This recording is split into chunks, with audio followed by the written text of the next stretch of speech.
Thank you, everybody, for joining us for this edition of our ECU Dean's Town Halls. I'm Scott Francis, the president of the ECU Alumni Association, and I'm happy to join the Thomas Harriot College of Arts and Sciences to bring you this opportunity with Dean Danell.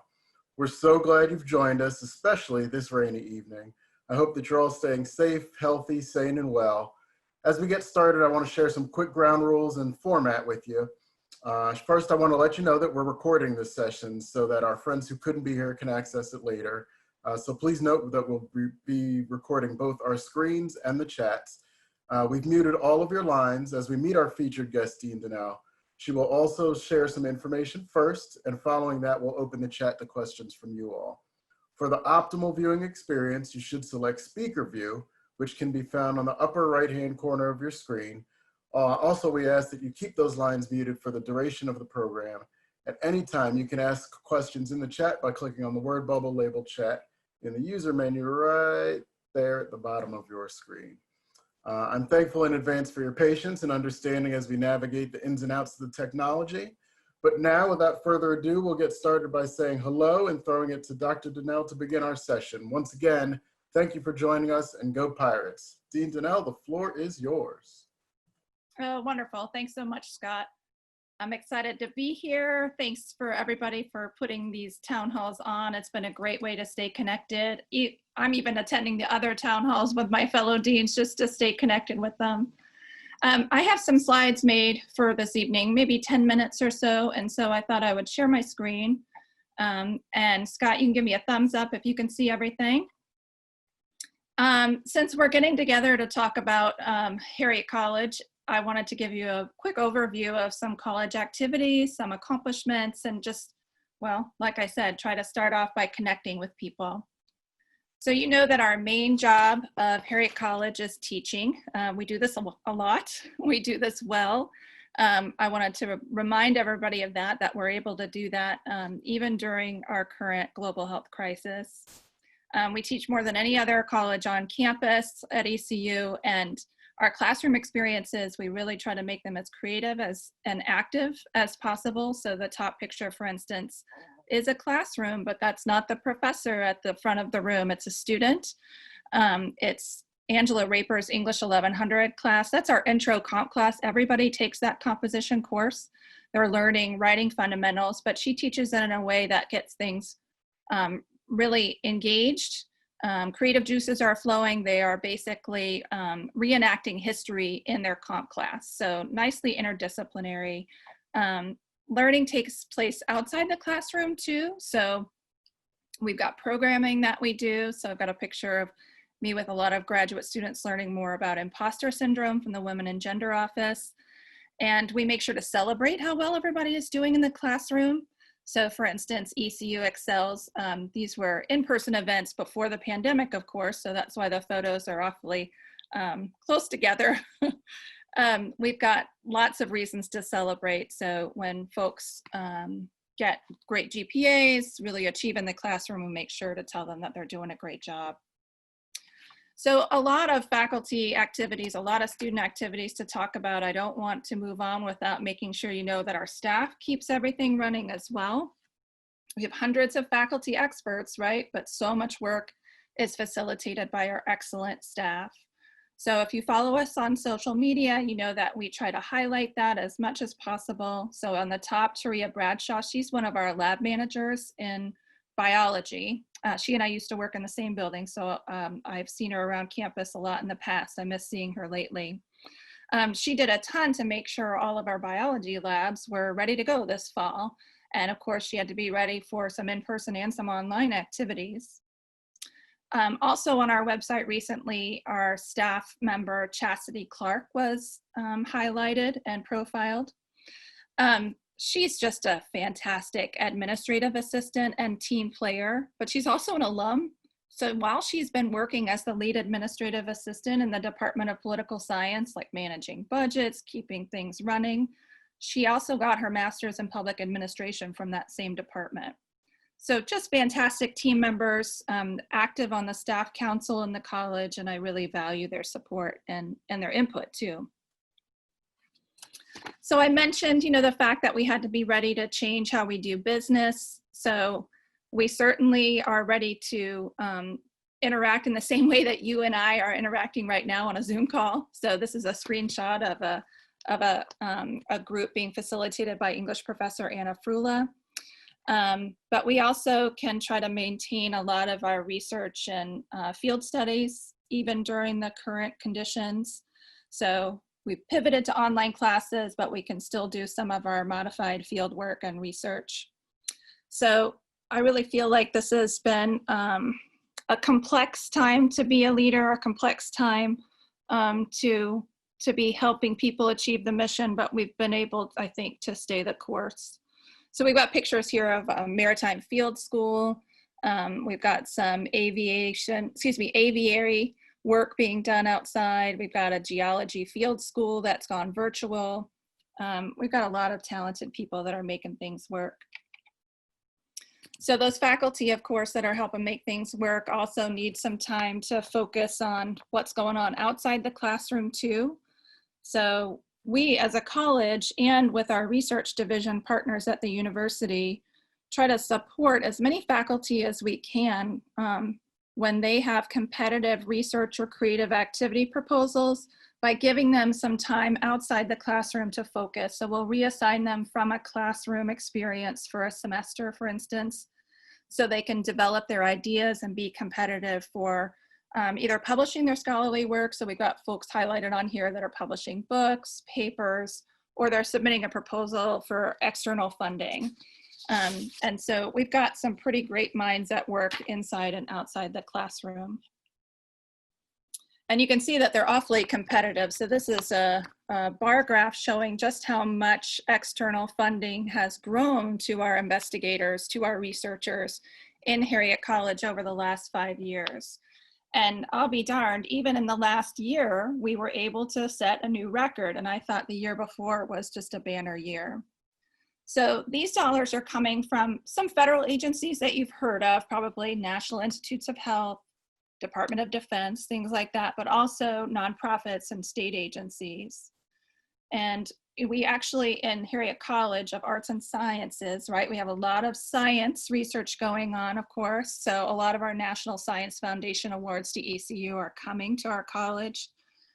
Now, you might expect them to land in departments like biology and chemistry, but they also land in places like economics. So we've got a lot of involvement across the college. So we've had a great year. If we look at 5-year totals in all kinds of areas, we are kind of setting new records: total dollars awarded, number of grants awarded, etc. So I'm a scientist. I love data. Bar graphs are great, but I also love telling the stories of what people do with that money. And that's where our mission really shows up. So let me show you a couple of slides. These are just really neat stories that I thought I would share with you. So the first is an interdisciplinary project. And this is out of Maritime Studies, which is in our Department of History. And so you can see the map there in the center. That's Wimble Shoals. That's off the Outer Banks. And there's a lot of shipwrecks there. And there are some that haven't been mapped, that haven't necessarily been figured out, kind of what's there and how they're there. So we've got crews out there, scientific crews, like Allison Robb. She's pictured right there. She graduated from our program a few years ago, and now she's a research associate. And she's using some pretty high-tech equipment there to be able to deploy for shipwreck investigation. And then some of the other people on the project, so they work for us now, or they graduated from our program in the past, like Joseph Hoyt. He's our contact with NOAA, which is the National Oceanic and Atmospheric Administration. Look at what our alum are doing. They go out there and they come back and they collaborate with us. So I just think that's a great story. So speaking of teams, let me highlight another project for you. Teams, that's actually what this grant is focused on: team experiences and mentoring strategies for undergraduate research. I mentioned the National Science Foundation before, federal agency that promotes a lot of scientific research. This is a $1.6 million award to support course-based undergraduate research experiences for our students. So our undergraduate students are working in teams in their labs that are required for their majors or for their professional programs. And this is going to span biology, geology, chemistry, and look at that, engineering, right? So even in another college, our College of Engineering and Technology has come together to make this successful. So they will be getting course credit in their regularly required courses for doing environmental and biomedical and related research. Now, I think we already do a great job of making sure our undergrads are involved in research. For instance, the Division of Research that's noted on here, they offer a lot of extra funding as well to get our undergrads projects funded. Something like a third of those awards went to Harriot College students last year. So we definitely involve a lot of our undergrads in research. I just think this Teams grant is going to really amp that up. And I think most importantly, and a lot of you on the call probably know I'm a scientist, right? So that means I need to be ready to work in teams, and so do these students. Science is done collaboratively, as is most research and creative activity. So setting up a lot of students for success here. We've got new students coming on board. We actually had a very robust enrollment. Freshman class was almost as big as last year, just about 150 students off the mark from last year. That was really strong, especially with what we're facing right now in higher education. So we have a lot of folks to serve, including the cream of the crop that I've got pictured here. So you know that we bring in a lot of scholars each year under the EC Scholars banner. 11 of those students, 11 of the about 20 or so, 11 of them are majoring in our college, and 3 of them I've shown here. And I could have picked any of them, honestly. But I just love that this is a diverse group with a diverse set of majors and some really neat combinations of majors as well. So we're really excited about basically recruiting some of those folks from the EC Scholars Program to major in our areas. We've got some new majors that I wanted to tell you about too. New degree programs that I wanted to highlight. The Department of English has a new professional writing and information design major coming online. And I'm really excited about that. I think the technical aspects of the major will really help with a lot of communication needs in science and technology industries. There's a lot of undergraduate research experience with that major too. And this is an area where I know that we're going to be able to be graduating a lot of folks that are going to have really top career prospects. These are folks that can go be technical writers, project managers, things like that.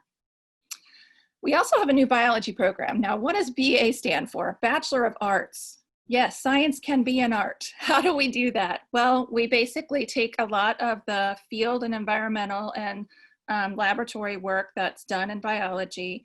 You add some additional cultural components to it, like foreign language mastery. And what you get is a really flexible degree that allows us to recruit more and more people who would, again, have great career prospects. For instance, I work a lot with the pharmaceutical industry, for instance, with pipeline development and things like that. And so there's a lot of biologics in what we do now in that industry, and these folks would be in really great shape for that. We also have a PhD program with a very long name. Here's the bottom line. It's interdisciplinary, and it's been around for a good 10 to 12 years. It's now administered in our college, and I'm really proud of that. And I think that we'll be in great shape to grow that program and, again, increase the number and sizes of teams of people that work together on collaborative projects. We're also working with other colleges to make sure that we're bringing in potential grad students from our regional industry partners. So making sure that we are marketing our graduate programs, our professional certificate programs, really to help people advance in their careers. So we may have incumbent workers who are 10 years into bench work at a lab company, at like a company like Thermo Fisher here in town, and they might want to become a project manager. They might want to go into quality assurance. They might want to lead a team. And we have a lot of master's programs here at the university that a lot of companies will pay for students, of course, to come do. So we need to make sure that they know about that. We're also making sure that other universities in the region know what we have to offer as early as sophomore year of their undergraduate career. So Fayetteville State is a place that we've been working a lot with to start exploring some agreements so that students know that they will be able to gain admission into our master's programs with very low barriers to entry. We can waive some standardized tests, we can start advising them early, and that way the transition can be rather smooth. I'm proud of that, especially because Fayetteville State is a historically minority serving institution, and I'd love to see our graduate population continue to diversify. Let me tell you about a few more things. One is our Voyages of Discovery series. A lot of you are familiar with that. Of course, we've got folks on the line here that played really key roles in making sure that this has been successful over the years. I'm excited about this year, even though we had to start virtually, because wow, that was a really energizing virtual presentation last week that we had from Catherine Cahoe, climate scientist. She falls right into the theme for this year: climate, environment, and water. This is the first time we've had a common focus, and I'm excited about our ability to build on that over the year. We've made it free for faculty, staff, and students. It's always been free for students, but we've opened that up, and that really helps us persuade, I think, student affairs partners, clubs and organizations, faculty teaching classes, really build in the ideas of what we're covering in Voyages of Discovery into their plans for the year. Voyages, you know, it's all about the liberal arts and sciences. That's the whole idea of the series, right? Explore, discover. That's the heart of the liberal arts and sciences. And that's our shared purpose. So the last few things I wanted to tell you about is basically improvement and expansion, I think, of our messaging to new students, to the campus, and to the community.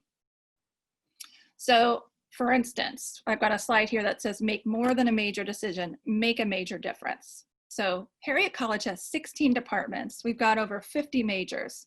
What unites us?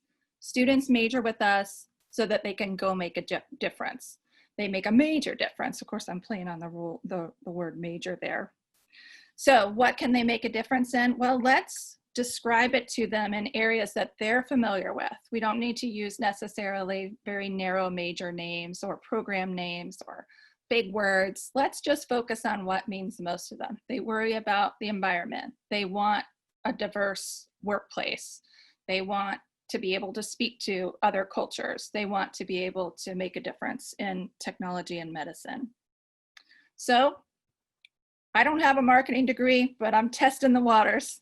And luckily, the university has a lot of really talented folks that can help us make sure that we're showing this to people.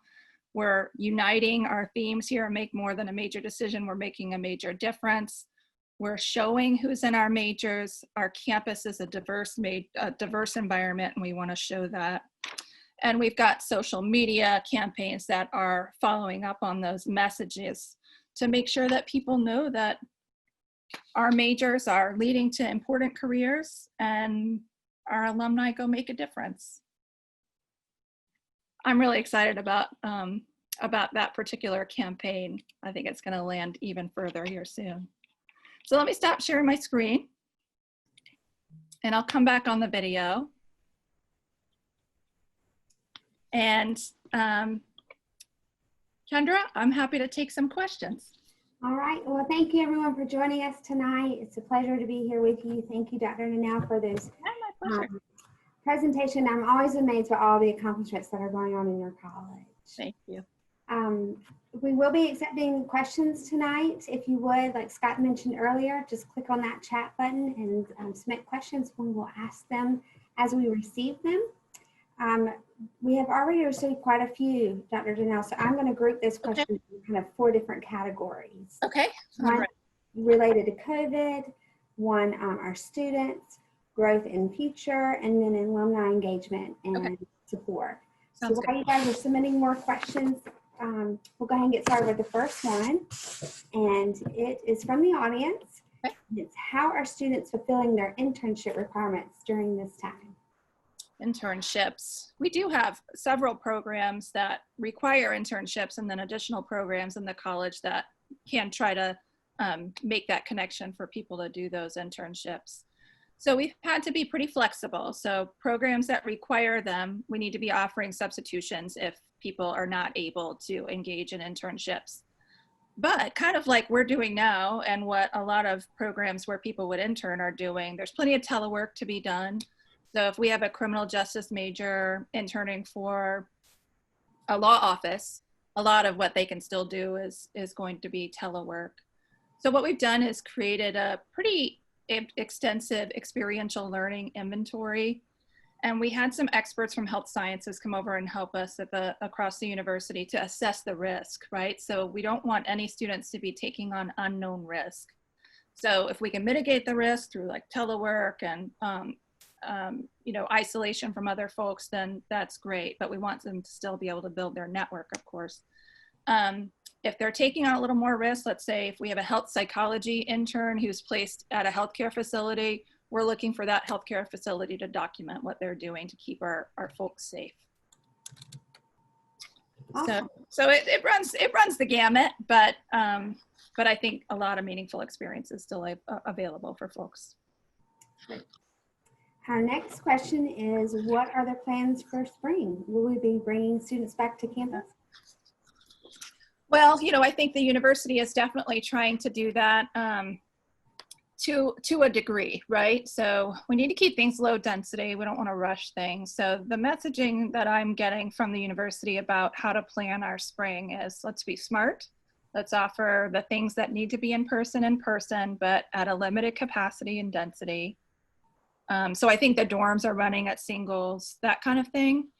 For our college, we've planned, I think our schedules will be ready next week. So we've almost planned experiences for students to be able to be in town to take some labs or to do some work that has to be in person, but also a mix of things that they can still be doing online. I think the key is to be flexible. And I'm saying that to my team, and the team is saying that to the students too.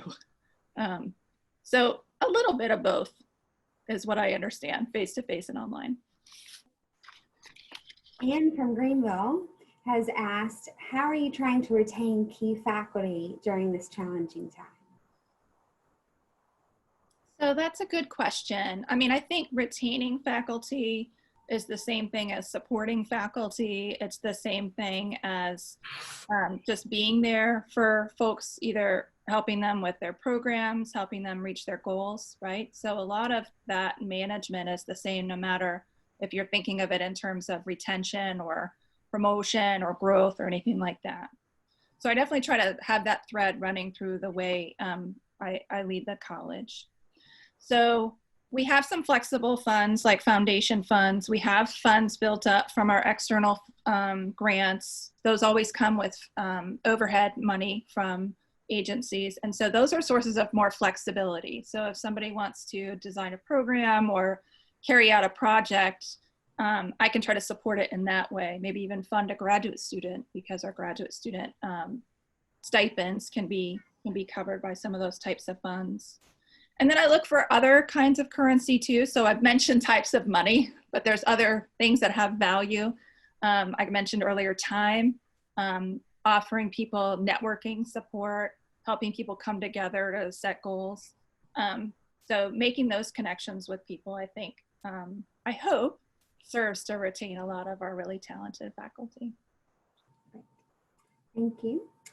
We'll move into some questions around our students. Okay. The first one is, what is going on with study abroad? Do you think that they'll be able to study abroad? I hope so. So study abroad in our college is often faculty led by our faculty. So, I mean, I think we're usually doing a couple dozen trips, often during the summer. So we're not doing any during the academic year.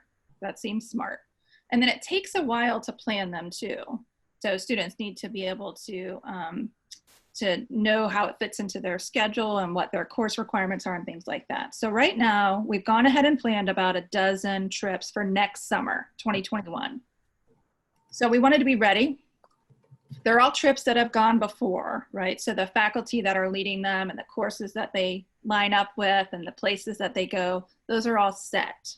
We thought that was the smartest way to tackle that. And so they're ready to launch if it's safe and if we can do it. So if you remember last year, we did have to cancel some trips. We had to bring some people home. Most of the summer trips, of course, just didn't even go. All the students got refunds. We're not putting students in any financial harm or anything like that. So we hope so, but we'll be smart. Another question from our audience is, how has ECU and your college in particular responded to recent movements around social justice and diversity? Oh, very responsive. I think very responsive. So I think the university has been really responsive. Our Thursday afternoon schedule has pretty much become conversations at the cupola. No, that's virtual right now, but we're talking about really important things. Last week, the university brought on a panel of journalists from cities that are experiencing a lot of unrest, like Kenosha, I think there was even someone from Louisville invited that day, things like that. So I think we're having important conversations. I signed the OED pledge, our Office of Equity and Diversity. We have a pledge to act against racism and injustice. So we try to work with them a lot on programming too. But so inside the college, we need to look kind of at how our curriculum is designed and how it has even contributed to some of these systemic problems.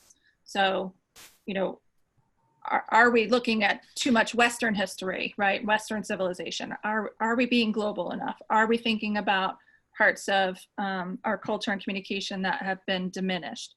So we could do some curriculum revision, and I know our experts are looking at that, looking hard at that. Like, what have we done to propagate problems? Our grad students, actually across campus, but several from our college, are planning weekly talks, and they talk about how their research areas are impacting the current social justice movements. So that's really neat. I watched one on anthropology last week about Princeville, right? The first Black incorporated town in North Carolina. And then I charged a new council. That's a way for us to organize folks within the college. So like we have the advancement council, or we have other program direction under councils. So I've charged one called the College Council on Anti-Racism and Equity. And so the acronym there is CARE. And the whole mission of that is to be able to provide a place for students, faculty, and staff to come together and talk about programming and partnerships, basically. And we can even talk about curriculum influence, but I think the programming and partnerships, so let's find places to talk. We started a book club. Those kind of actions I think have been really important. So right now we're going to read the new Jim Crow. That's next month's activity. And it's filled up pretty fast. So I feel good about that. Yeah, I'm glad I got that question. Thank you. We're all trying to do our part for sure. I agree. And so our next question kind of plays to this a little bit, specific to sciences. It's Amy from the audience, and she has asked, can you share how the college is recruiting and retaining women and minorities in the natural sciences and math? Oh, STEM, my field, right? So I'm a chemist. A lot of firsts for me over the years, even as recently as I think 2 years ago, I was one of the first folks promoted to full professor in chemistry. Yeah, I would love for us to stop being the first, at some point, like I think we'll get over that hump. So what am I doing to support people in the science, women in the sciences? So I've talked about networks, right? So, and that's a way I support people and retain people, I hope, is by making sure that people are heard and that they have a place to talk and build networks. So that can be collaborative across research platforms. So if you're interested in partnering on a research project, I was reading the other day about some of our professors who are actually involved in a feminist writing group. So biology, history, English, all the different kinds of professors, younger professors, women, go on a retreat every year and they write. And it doesn't matter what they're writing, right? It could be science writing, it could be maritime writing, it could be anything. And the whole retreat model has become a chapter of a book, right? So I just love that. So bringing together those kind of networks, I think, is really important. So I have, when we're able to get together, a ladies' chemistry breakfast. We try to do it once or twice a semester. So always trying to get together in one way or another. And then we have this new grant. I should talk about this grant.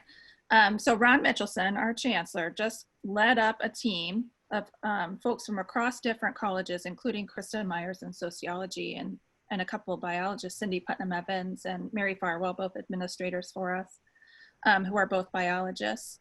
And this new NSF grant is all about promoting women and removing barriers in the sciences. So it's $1 million for programming. And I think that it's going to make a big difference, right? So removing obstacles is the idea. And that's university-wide, but I think we played a really neat role in that. So we also have a lot of partner offices too. So I mentioned Office of Equity and Diversity, Office of Women and Gender, you know, they help us stay connected to each other. And I think that's important. Great. So we're going to move into kind of questions around growth and future now. And another question from the audience: are there plans for more undergraduate degrees in the college to move to being 100% online? Oh, you know, we are trying to look at that. I have a list of a couple here because I thought we might end up talking about that. We're looking at criminal justice, we're looking at psychology, we're looking at those kind of programs. And those are going to be faculty decisions, right? So faculty decisions about whether or not we can effectively and efficiently deliver those programs online. But based on, you know, when we look at how many transfer students we get into certain majors, that often will tell you who your audience might be, working adults who might benefit the most from an online degree program. So that's kind of a couple of examples. And we've got some grad degree programs too that are online. But those are my first ideas there. The professional writing and information design might have some capacity there too. But those are a few examples, I think. Right. You know, I think there's still a lot to be said for the engagement that we usually try to be able to carry out with our students in the classroom, but we also want to meet people where they are. So I think anything we can do to blend and be flexible is good. Yeah. Well, ECU has always been a leader in online learning, so we were able to pivot during COVID more easily than others and can use that to make more progress. Yeah, I agree. Yeah. Yeah. All right, next question is, what areas of the college are growing the fastest? Growing the fastest. So I mentioned graduate programs. We actually were highlighted at a university level talk last week about some of our graduate enrollment. So English got a shout out by our vice chancellor of institutional research. So she keeps a tab on the numbers. So English is growing a lot. We've got some areas in political science that are growing a lot, graduate programs in security studies and things like that. It's always hard to keep up with the demand for criminal justice, and that graduate program is online. And so I think there's going to be some growth there.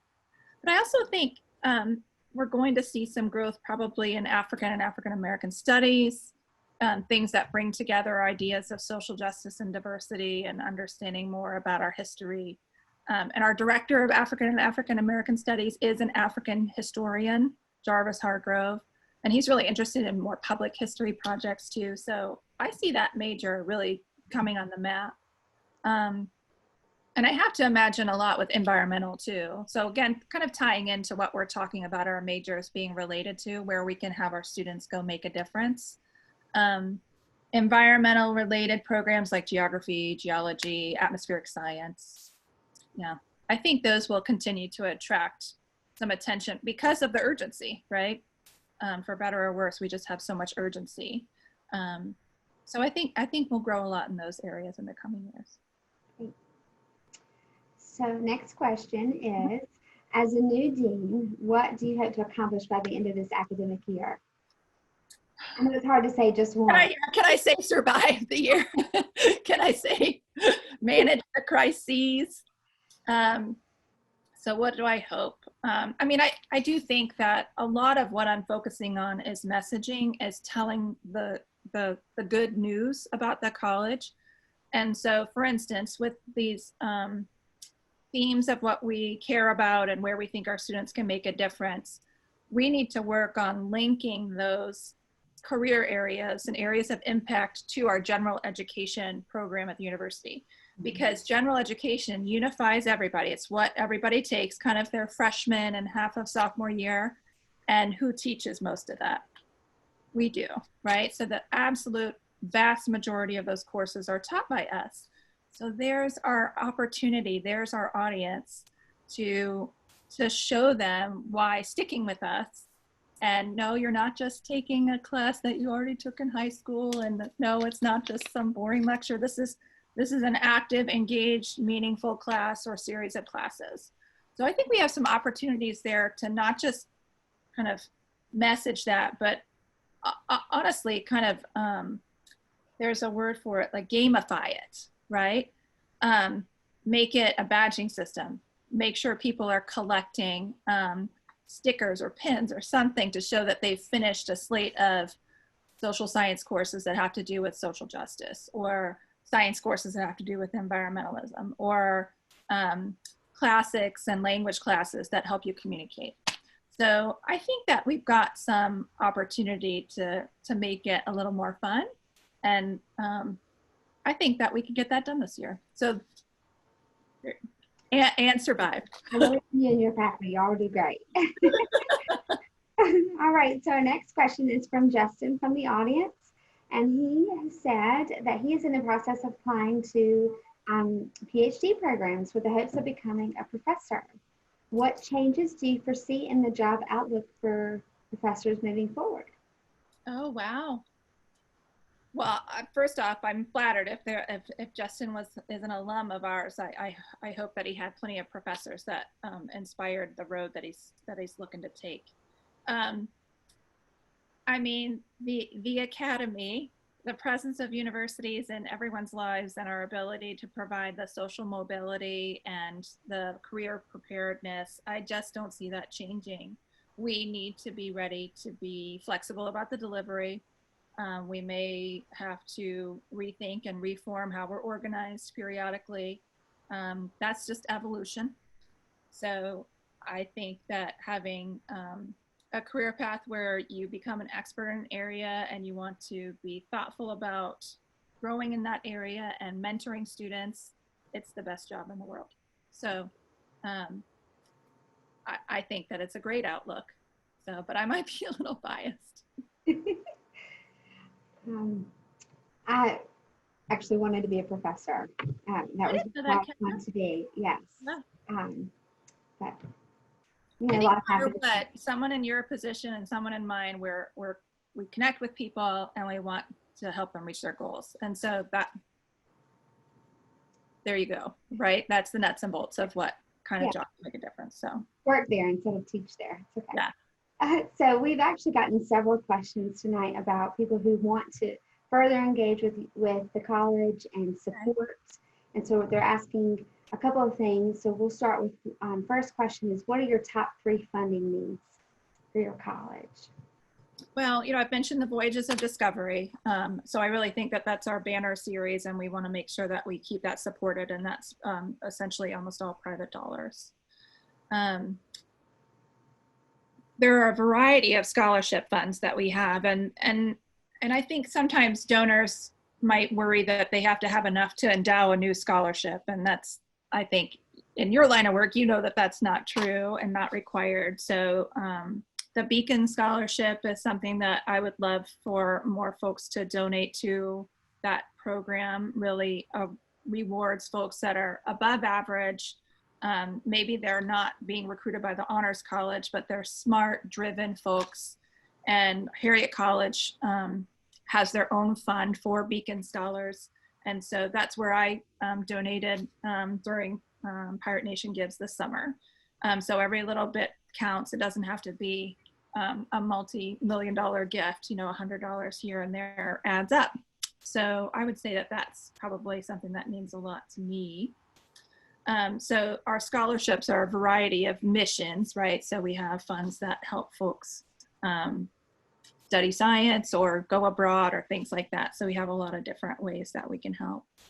But it really, I guess I just can't say enough that you know, a $50 or $100 gift really does add up, because when I have access to some flexible funds like foundation funds and our discretionary funds, it helps me say yes to what people need.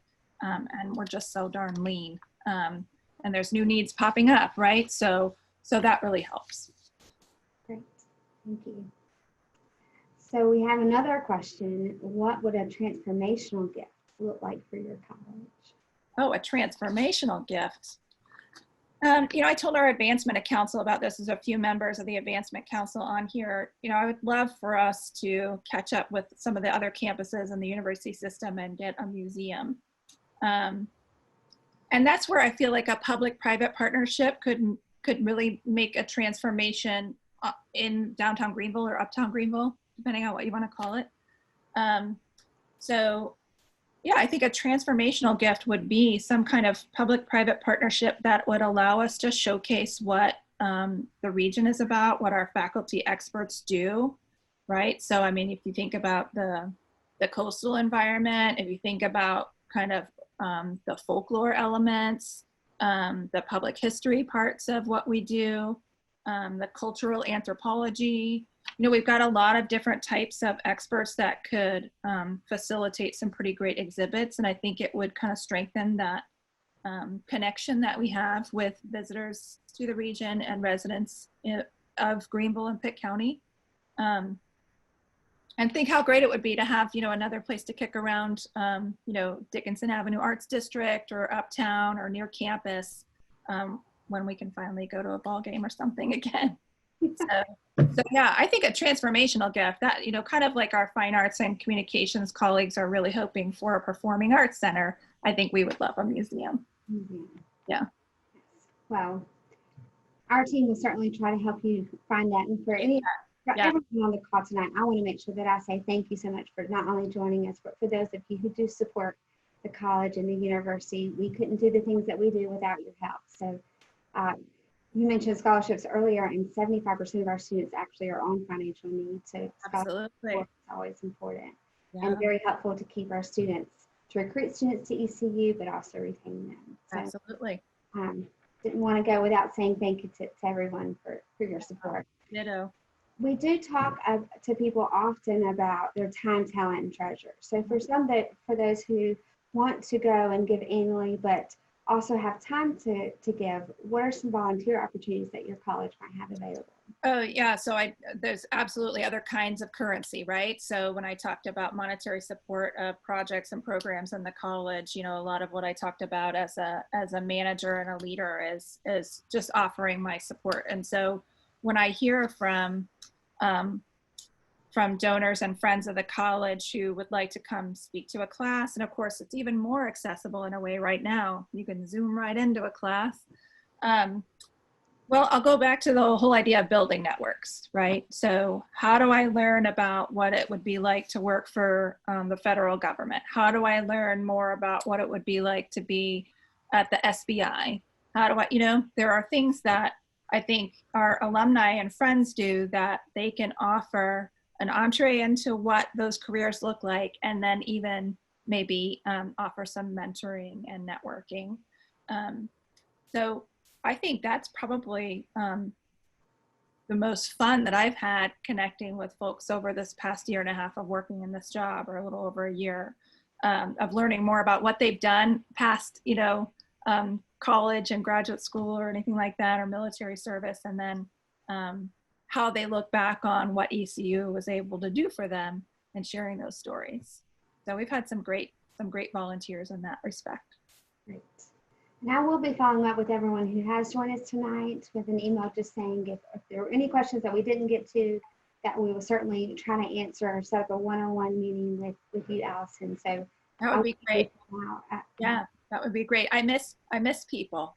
I do too. So that would be great. So we have two more questions here. Okay. One from Justin. He's asked, is ECU or your college creating a space for students to publish their writing, such as digital publishing platforms? Oh, neat. Yeah, so I think there is a journal that one of our colleagues in English helped sponsor. oh, I can't grab the name off of the top of my head right now. But yes, we do that. And then we also will go off campus a lot of times with research or creative activity mentors who are faculty members and help students undergo peer review, right? So my experience publishing papers, my most recent one was just published in the spring from work done, a year or two ago. It was my first year graduate student who was the first author on that paper. And that was published in a national pharmacology and toxicology journal. So I'm excited about the broad scope. So yeah, there's definitely publications on campus, regionally and nationally that we can help people get their work into. Wow. I'm really proud of North Carolina Literary Review, of course, because that's published right here in the Department of English and Harriot College. And that's more creative writing. All right, another question from Matt in the audience. Matt wants to know, have we thought about doing mock interviews for our students? Oh, that's a good idea, Matt. Yeah, thank you. Yeah, so that could be part of the networking, right? So when we think about what volunteerism we might be able to facilitate, sure, I would love that. I'm involved in some of those kind of through pre-health professions interviews and things like that, trying to help people get ready for maybe a medical or dental school interview. But we can definitely work with the Career Center to be setting up more opportunities to do that. So yeah, thank you. Well, I think that's all of our questions for tonight, Allison. So thank you so much for joining us tonight, for sharing all the wonderful news for the college.